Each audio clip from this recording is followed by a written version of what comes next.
Welcome to the Smart Thinking Podcast. This is my dad, Ted.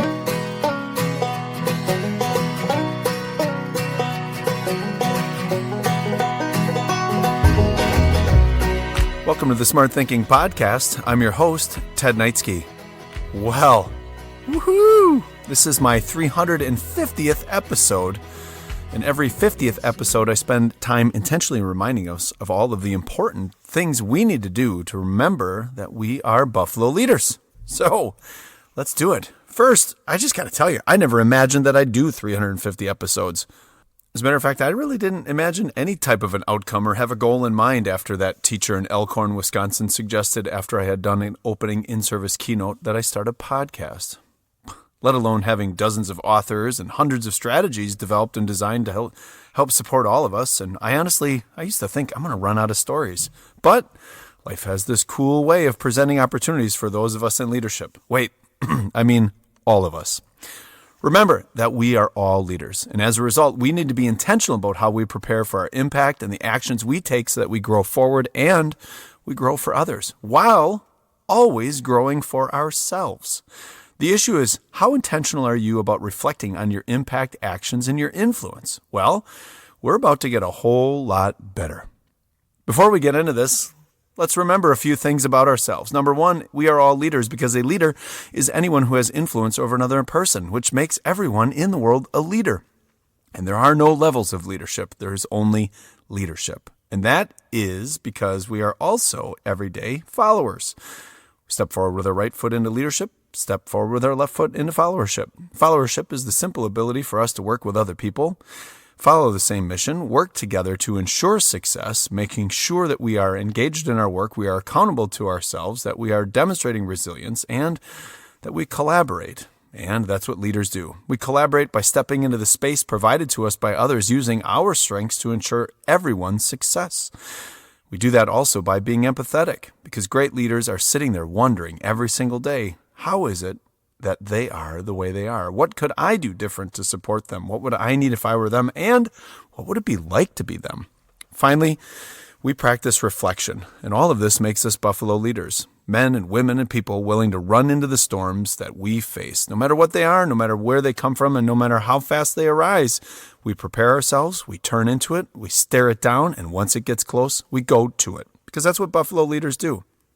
So, those 6 weekly reminders are critical for all of us because they're critical so that we all realize the impact of ourselves on the world around us. They are critical so that we reflect on our impact. They are critical so we improve on our impact. They are critical so that our impact is intentional and makes a difference. And they're critical so we understand our impact. So what's the deal with reflection and well-being? Well, the other day, I was talking to a friend who was worrying about an issue they were facing, and I said out loud, "You will have to fill your brain or it will fill itself with all the weirdness it is capable of creating." They texted that back to me about 2 hours later, saying, "I've never heard that before." And I wrote back, "I've never said it before." Because if you don't fill your brain, it fills itself. And this is why we all freak out all of the time about the narratives in our heads. It's what causes us to pause instead of charge when storms come our way. Reflection is something we all do, but sometimes that reflection can create more issues for us because we lack process, and instead we just perseverate to paralyzation. But before we get into the research and the strategy, my surprise announcement as well, let me tell you all a story. Because reflection is something we need to be intentional about all of the time. And sometimes even our own reflection can be misinterpreted by others. In 2001, I became a school administrator. Now, for me, that doesn't sound like a long time ago. For some of you listening, you're like, that's the year I was born. I was 30 years old at that time and had been, to that point, a teacher, a varsity coach, and a Model United Nations advisor in my school. And then I became an administrator. And things were a little bit different because when you're a teacher, you're in charge of children, collaborating with others, you're accountable for yourself and the results of your team, but in the end, you don't really have adults talking to you all the time and asking you what to do.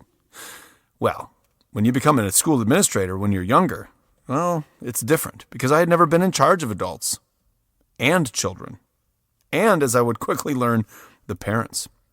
The very first thing I noticed about being an administrator was the volume of decisions I had to make in 1 hour and how no one cared that I was new. They just wanted answers. I remember on the first day I was just sitting in my office, and it was the first day that staff was back, and my head started to pound by 8:45. I had been there just about 2 hours.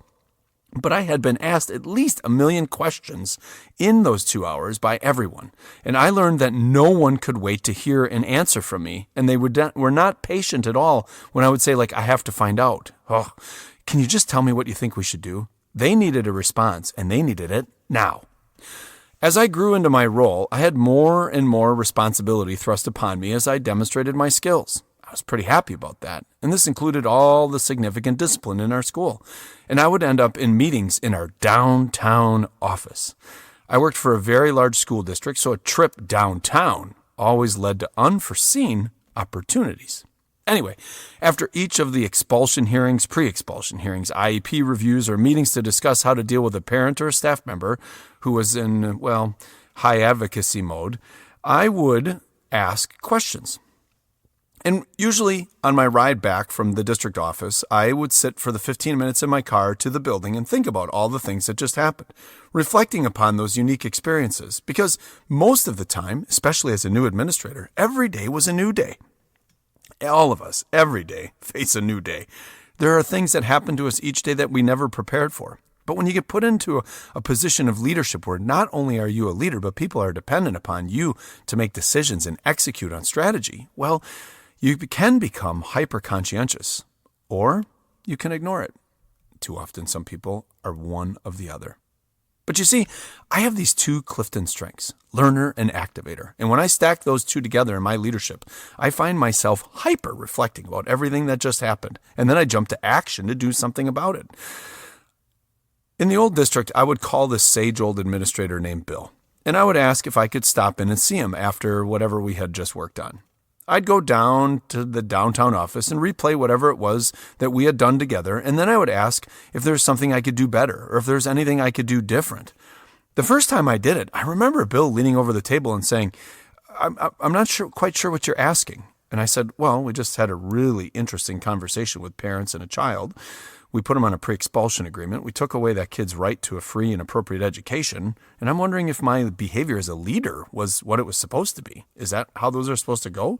And is there anything I can do different or better the next time we get together?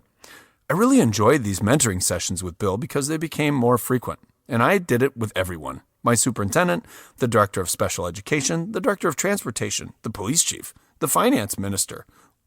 Finance. We didn't have a finance minister. That's what I jokingly called him in my head. He was the assistant superintendent of finance and operations. Everyone I had an interaction with, I wanted to go have another interaction with. I was very thirsty for the knowledge I needed to be a better person, a better leader, a better administrator, and a better colleague. As the year went on, people would anticipate me asking these questions and would say, hey, before you leave, let's just have the conversation before you go. And I'd be like, well, I really want some time to think about it. And they'd say, well, I don't have time to do it again. I would respectfully say no to them and say, listen, if it's okay, I'll just come back later or I won't come back at all. And they would always say, yeah, we'll set it up later. Because another part of my strength set is something called ideation. So I also have a default to change things and make them better after I experience them or learn about them. So I need time to think about what it is that I want to do and what I want to process and how to process it. So as my first year went on, I enjoyed these mentoring reflection sessions and working with other people. In February, of course, my first year, I get called into the superintendent's office. Now, I wasn't in trouble. It was my formative mid-year evaluation. You see, I worked in a school district that did 360 surveys, and they surveyed the entire staff. They would do a subset of the students, and then they would ask my colleagues. They would put all that together into a report with qualitative and quantitative results, numbers and words, and then they would give it to you. Now, the staff had taken the survey, and there was a report of the breakdown of my performance in all the key areas. And my superintendent handed me the report, asked me if I wanted a cup of coffee or a glass of water, and then he had me read through it. When it was all over, he said, I have one feedback for you and one question for you. Before he asked those two questions, he said, how does it look? I said, looks good. It's pretty reflective of who I am. The superintendent smiled and said, now, here's my one piece for you. I need you to increase your professional confidence. You have a growing reputation of being insecure and a worrier. You spend a lot of time in this building with senior leaders asking a lot of questions, and we're questioning why you do it. My second thing for you is, do you have any surprises from your feedback? I thought about it for like a nanosecond. I said, yeah, I'm surprised I'm being told I need to work on my professional confidence. This is the same man who 7 months earlier had sat in front of me when I was hired and told me that some people thought I was overly confident in the interview process, that I was too quick to answer the questions, and I seemed like a know-it-all. You know what that's called? Woo. It's a strength of mine. Anyways, I said to him, why do people want me to grow my professional confidence? He said, well, at our weekly executive meetings, we always debrief on our week and who we've been talking to and what we've been talking to them about. And every week, Ted, your name is said by almost every one of the leaders at the table. My heart sunk, and I thought, I'm a real problem. Nobody likes to hear that they're being talked about in a negative way, and my head started to race. So I hesitated for a minute. Much, much different than my normal engage, go, and grow. I said, hey, this is who I am. I'm a learner, a teacher, a coach. I love history, and I love to study leadership, especially my own. I shared with him that I had a weird level of confidence, that I am far from insecure, but I'm actually trying very hard to get better. And I am seeking these debriefs to make sure I follow the rules and don't go home wondering if I met expectations or if I'm doing the right thing. I'm looking to grow, and I'm simply asking everyone to help me do that. He had the biggest smile on his face. He leaned in and said, so wait, you're not worrying about your position within the organization? I said, hell no. I'm trying to be a better leader for my school. He sat back and started to laugh and said, well, you've got a few things to learn about, and I'm going to give you one more thing to reflect about. This is a big political system, and we thought you were looking for us to help you advance faster within the district. I sat back stunned, and then I said, so what can I do different so that people don't think I'm a political animal? We both laughed, and he laughed really hard. He said, I can't believe this. You're doing it. I said, doing what? He said, you're reflecting while being told to curb your reflections. I said, I don't think I can curb, and I don't think I can stop. He said, we don't want you to. He stood up, and he told me to hang out for a few minutes. So I sat in his office, looking at his diplomas on the wall and looking out the window. From a little corner, I could see Lake Michigan, and I just sat there looking at the water. About 5 minutes later, the entire executive team steps into the superintendent's office. I mean, all the bigwigs. My superintendent then said to me, Ted, tell these folks here what you told me. And I said, well, every time I leave a meeting with each of you, I ask myself, what went well and where could I have done better? Like, what could I improve? I must have looked scared to death because an assistant superintendent sat down next to me. And I remember this very, very well because she put her hand on my shoulder and she's like, I love it. She turns to the team and she goes, look we have a mirror here. A person who actually studies and reflects themselves instead of others. I remember thinking that was kind of weird, but we had a great and long laugh filled with conversations as they all replayed how they had gotten me wrong. It felt really strange to have this executive team talk in front of me, especially because I was a young leader. When I got back to my building, the principal was in the office and he waved me into his office. He looked at me in the fatherly way he often did, and he looked very concerned. He said, are you okay? I said, yeah, why? He said, well, did they tell you to leave him alone? I smiled and said, no, it ended up being the opposite. And I replayed the whole story with him, and he had a big smile on his face, and he said, I really appreciate you telling me that because I've often wondered if you are insecure. I said, no, I'm not insecure. I just want to learn and grow. They want me to come down now more often to district office. And then he said, I want you to ask me more questions. So I guess my questions sparked a lot of reflection on their parts and processes. And once we put it into context that I wasn't there to advance or trick them or hold them accountable for something, but I was there so that I could learn and grow and help others, well, totally changed the conversation. My principal was like, wait, you didn't get a lecture when you were down there? I said, no. And then it hit me. Wait, am I bothering you? He said, no, not really, not at all. You just don't seem to recognize how all your reflective questions create disruption around the system. It was a great life lesson for me because from that point forward, I learned that even a young assistant principal in a huge system can have influence. And again, I became cognizant of the fact that I'm a leader no matter what my role or title. I also learned that I needed to qualify my wonderings with my intent. I'm asking these questions so that I can learn and grow, not to criticize anyone or any decision. I used to have to say that out loud before I began my reflective exercises with others, and that would completely change the conversation. I also learned that reflecting has an important role in our growth, and when people pass on the opportunity to reflect, well, they pass on the opportunity to grow. So what does the research say about the power of reflecting in our well-being? Because I did walk around stressed out for a little while when I first became an assistant principal, and until I started to ask questions for reflection and growth, well, the narratives in my head really started to get to me. I started to become very insecure, actually, and I would have these little nervous fits before I could answer a question. Sometimes I'd be paralyzed sitting there trying to figure out, are they trying to trick me? Until I grew the confidence to start asking other people, how did I do, and what should I do better?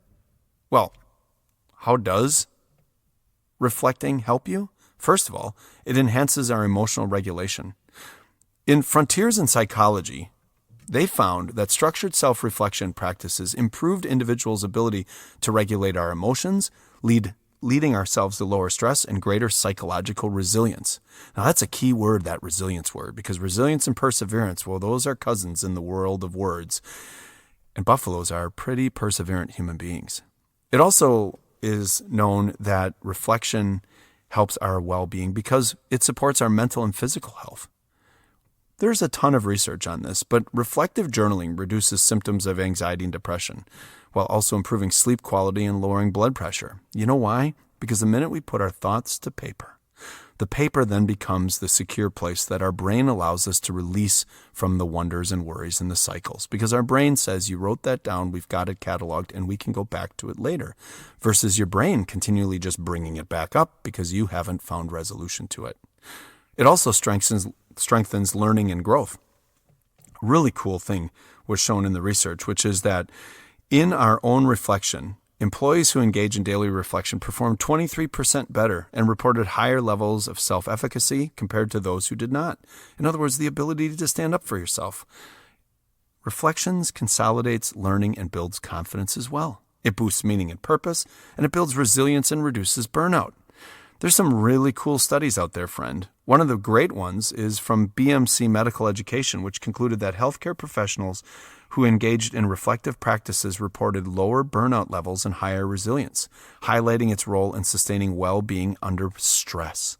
I don't think there's anyone in the world who has more stress than people who work in healthcare, especially in hospitals and emergency rooms, because every moment of every day, every decision they make matters for someone's life.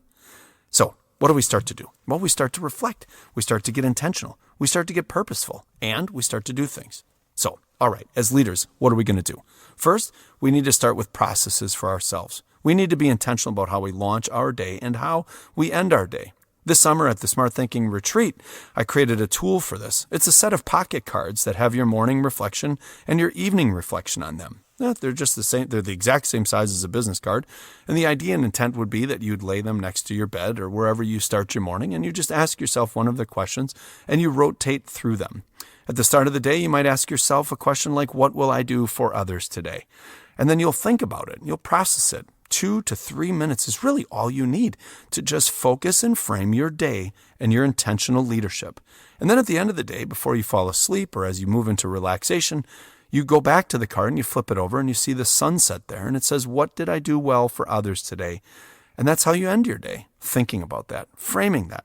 I have 2 more for you to help others and yourself, especially if you're looking to support your culture in growing stronger in both continuous improvement and engagement. One of the things that I find to be very powerful are what are known as focus groups.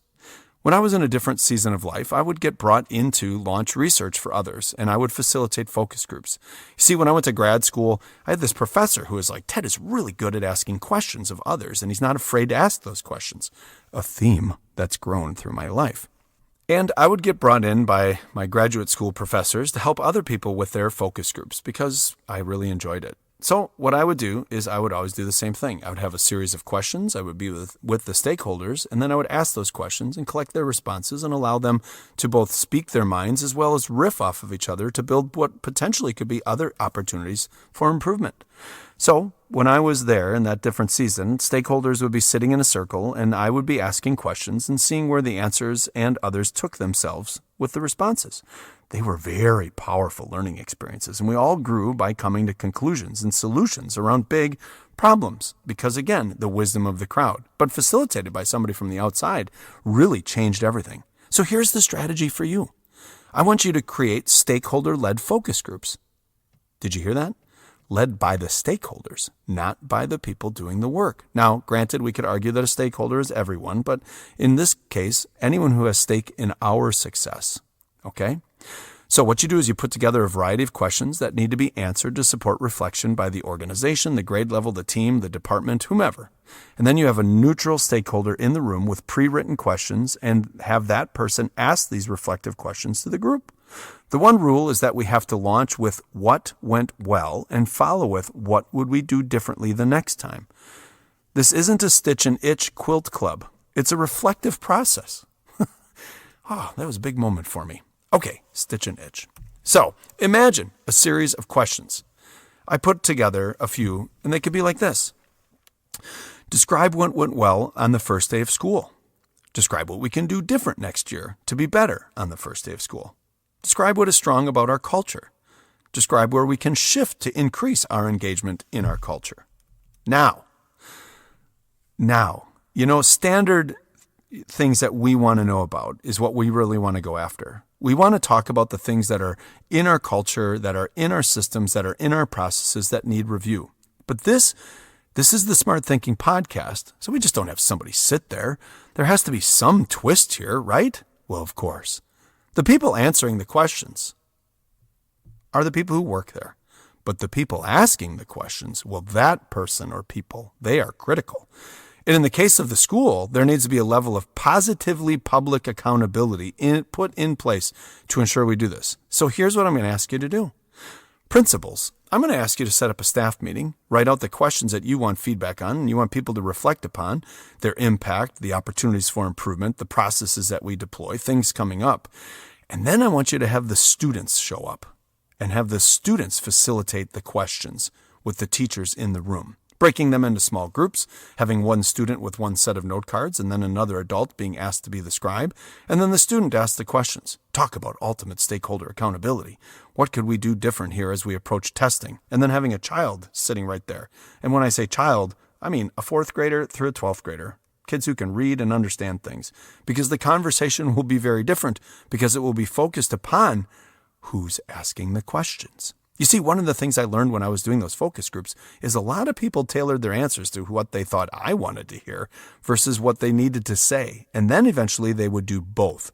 But at first, they would really focus on the person asking the question, trying to answer it in a way to both appease me and, in their world, impress me. But that's not the intent. But it was a very valuable leadership lesson because if I put a child in the center of those questions, well, guess what? We start to answer them in the perspective of the person asking.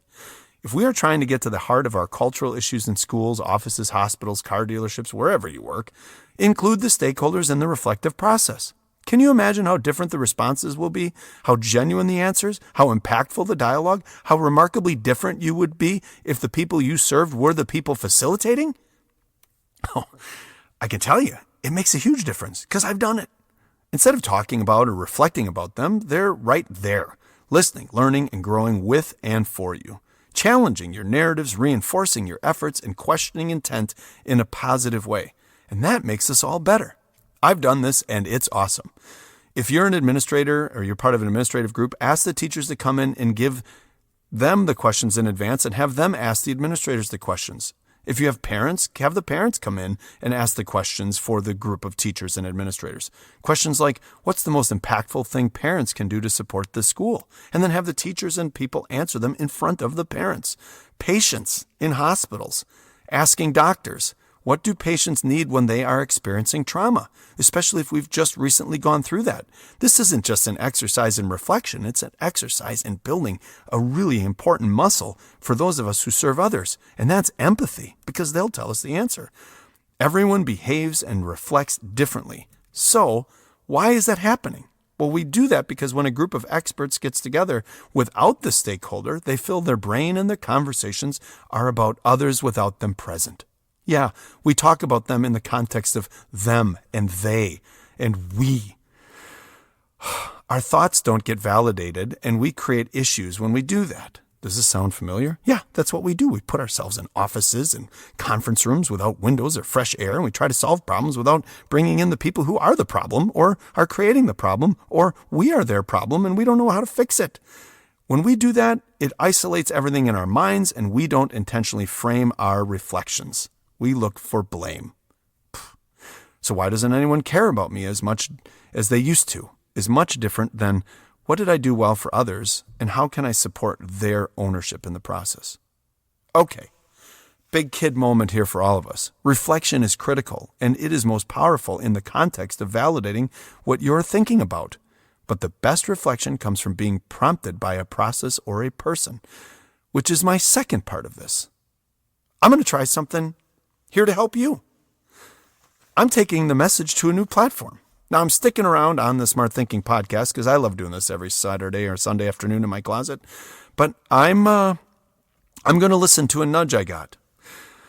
A few months ago, I was doing a presentation, a keynote in another state outside of the state of Wisconsin. And I was working with this great group of people. And I was making all of these jokes about how I'm becoming irrelevant as a Gen Xer, as I'm making jokes about Alex P. Keaton or the Dukes of Hazzard, and looking at all of my younger colleagues in the audience, and the Gen Y and Gen X and Gen Z, and thinking to myself, like, I've got to do something different here.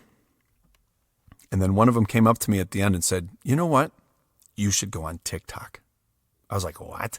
You should go on TikTok. So I said to myself, we should go on TikTok. Yep, you heard me. I'm going to help us all by increasing our opportunities to do some smart thinking every day, especially reflection. And I'm going to do it on TikTok. And so we're going to start eventually creating reels on Instagram so that you can join me each day to reflect upon your impact, get you thinking a little bit differently, maybe create a 180 moment for you, or shake you out of wherever your head is, or positively reinforce the efforts that you are doing, the journey that you are on, and the path that you are taking. And that's why I'm pretty excited. And my kids are horrified. But starting this week, I'll be posting daily reflections onto TikTok from wherever I am. I'm really excited. And like I said, my kids do not want me to do this, which motivates me even more. There'll be short 30, 45-second quotes and reflective questions to help you get your noggin jogging around and to support your leadership. And eventually, our team will have them, like I said, on Instagram as well. I'm just going to take the collective advice I've given others and I've collected from others and share it with you each day. Short and simple. It's going to start out very simply. It's going to be something like, let's do some smart thinking. And then I'll read a quote, and then I'll read a reflection, and then I'll say, think about it. And that's it. Simple, fast opportunity for you to reflect and help me help others think about what they can do for others and, most importantly, for themselves. So when you get done with the podcast, go on and search for CISA 6 Smart Thinking on TikTok, and you'll see us. Brah, high key, this is going to be lit. So let's do some smart thinking. Describe your daily practice for reflecting upon your impact. List the people you check in with to reflect about you. And describe where you could do stakeholder focus interviews to increase team and organizational reflection.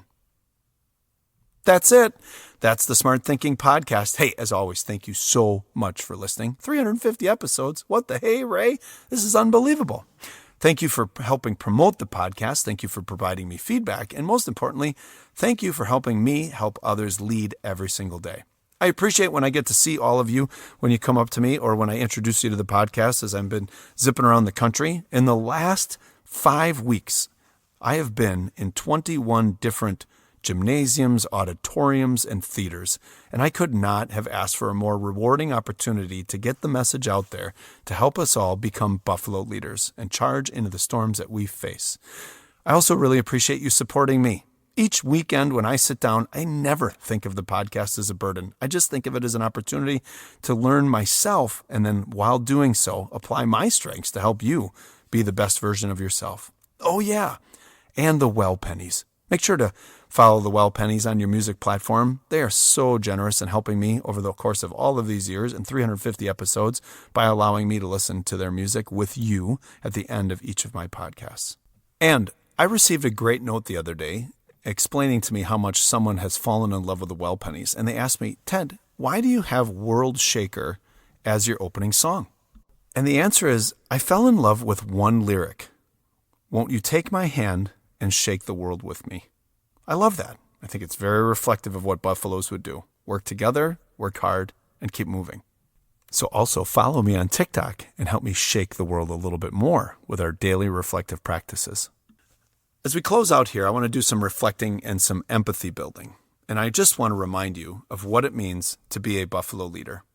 There are 5 qualities of buffalo leaders. Now, if you need a reminder, a buffalo is an animal on the western plains of the United States, and she's beautiful. And the reason she's beautiful is because she's got these instincts. And the first instinct she has is that when she hears thunder off into the distance, she turns and faces it.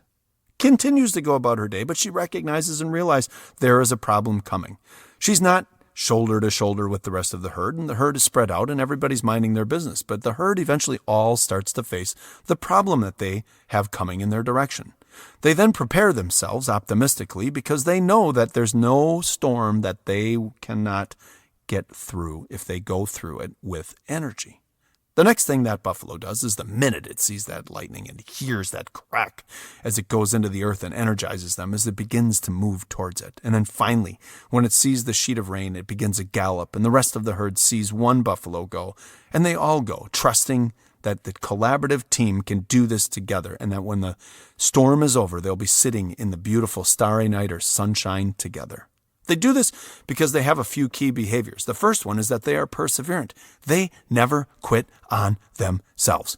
And they don't quit on themselves because they constantly are reflecting about their ability to be who they are and the great opportunities that being who they are provide for themselves. The next thing is that they are tenacious. Oh man, if you got a tenacious friend, that means you got a ride or die, because they would never give up on you. And a buffalo never quits on the herd. It runs to the herd, it runs with the herd, it runs behind the herd, but they never, ever quit on another person. So what do? Well, they don't give up on themselves. They don't give up on the people around them. And they operate with this really cool mindset of optimism. There is no problem that they cannot face. And the world is something that they are willing to bet on. They bet on the storms. They bet on their skills. They bet that they're going to win, and they bet that they're going to make it. Because why would anyone want to be a pessimist? Oh, there's no chance we're going to get through this. There are enough cows in the world, turning their back to the storms, being surprised when the change happens, blaming everyone else for it, standing around together and mooing about all the things that are happening to them, instead of the buffalo who's thinking, this is happening for me. This storm is an opportunity for me to gain wisdom, to grow stronger, to be better, and to support others. That's what optimism sounds like. Finally, they're empathetic. When the storm's all over, reflecting each moment of the time, like what's it like to be everybody else around with? What are those cows thinking? They're not doing anything. And they do that because, well, they're reflective. They're perseverant, tenacious, optimistic, empathetic, and reflective. And the reflective part of the podcast is something I always talk about, but I've never really put any time and effort into helping you understand it, which is why I'm launching the TikTok channel to give you daily reflections, which is why these strategies that I'm asking you to do with others, to get people to think, to have collegial interviews and stakeholder interviews and get people thinking and talking about their impact and what they're doing, matters so much because, friends, we are all buffaloes and we all have one thing in common. Every moment of every day provides us the opportunity to both lead and respond to a storm. Because the storms are always coming. They're very predictable, and we know they're going to happen. And yet, we have all these people who respond and act in such different ways. Move into them with optimism, and then find yourself at the end reflecting upon your impact. That's the ultimate goal here. Do you know why? Because we're all leaders, and we're all going to face storms, and we're going to all do it together. It seems these days blues covered up in a cloud and a blanket of grace.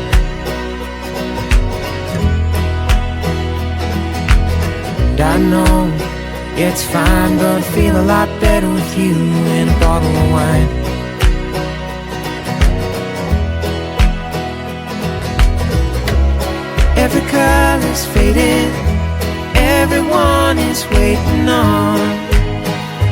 on. Well, there's a song arising, just you wait and see. Won't you take my hand and shake the world with me? Shake the world with me.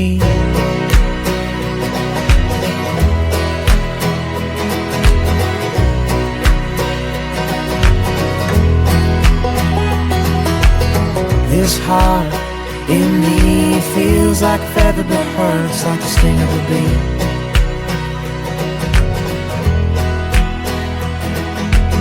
And I know it's fine, 'cause I can bring the rattle and you can bring that shine.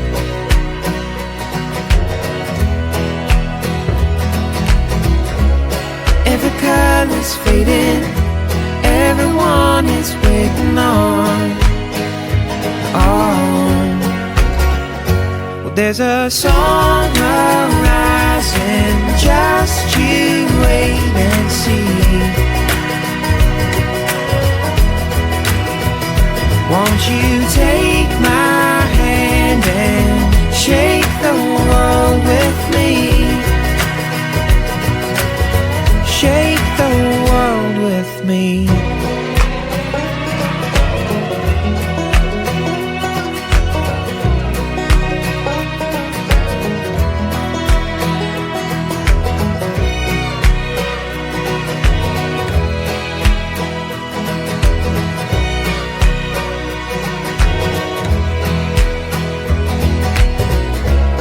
Every color's fading, everyone is waiting on. Well, there's a song arising, just you wait and see. Won't you take my hand and shake the world with me? There's a song arising, just you